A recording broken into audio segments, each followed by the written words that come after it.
in which I simulated light that gave the reflection of Saturn. So let's go back to Saturn on the moon map called Linné. Let's fill the dark shadows with water.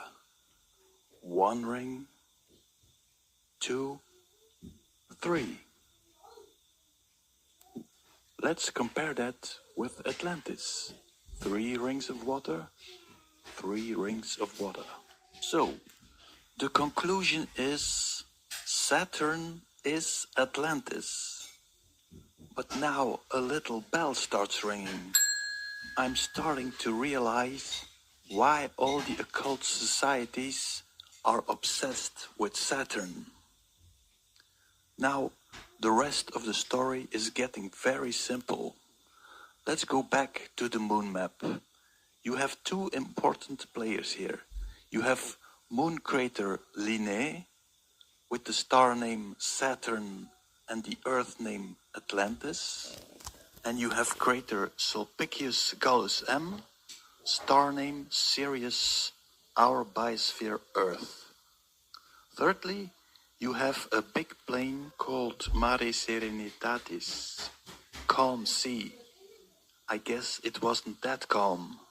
So, watch the location of Atlantis and of biosphere Earth. Atlantis is in the middle of the sea. Biosphere Earth is on the shores of a ridge.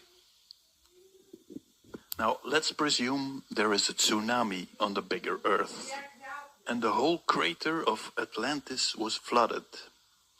That would have been an enormous disaster with earthquakes, and their whole biosphere would have been swallowed by the water. Part of the population could escape by boat and managed to save their family and some livestock.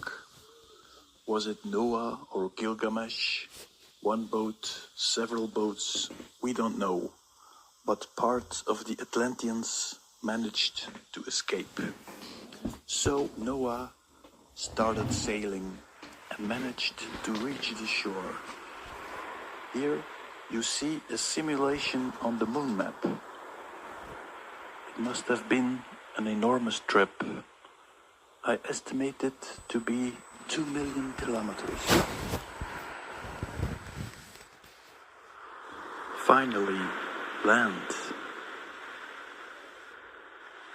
Here you see an aerial view of their landing place, our crater. Finally, they landed their boat on Mount Ararat, a mountain near crater Earth. Once the water returned to a lower level, the Atlanteans and their family got out of their boat. From there, they started walking. That would have been 40,000 kilometers.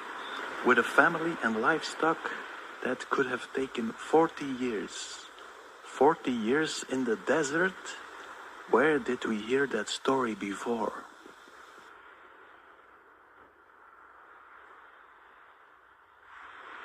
Look at the position of crater Earth.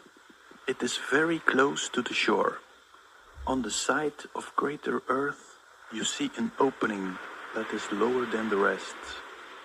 Once in a while, when water on the bigger planet is rising, water could leak into our crater.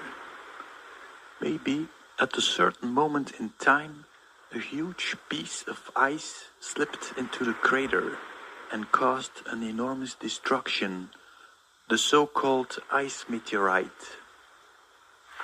That meteorite was responsible for the rising of sea levels, and I think it sealed off the gateway to the bigger Earth. Earlier, people could enter our crater on foot. Now they need a boat. Slowly, this information of the gateway got lost, to the point where we are now. And now, at the present time, how are you going to explain water levels rising if you don't want to tell the people about the bigger Earth? Well, you invent climate change and you tell people The ice of Antarctica is melting because of fossil fuels. No, I think it's the water of Mare Serenitatis that is leaking into our crater. So, what's next?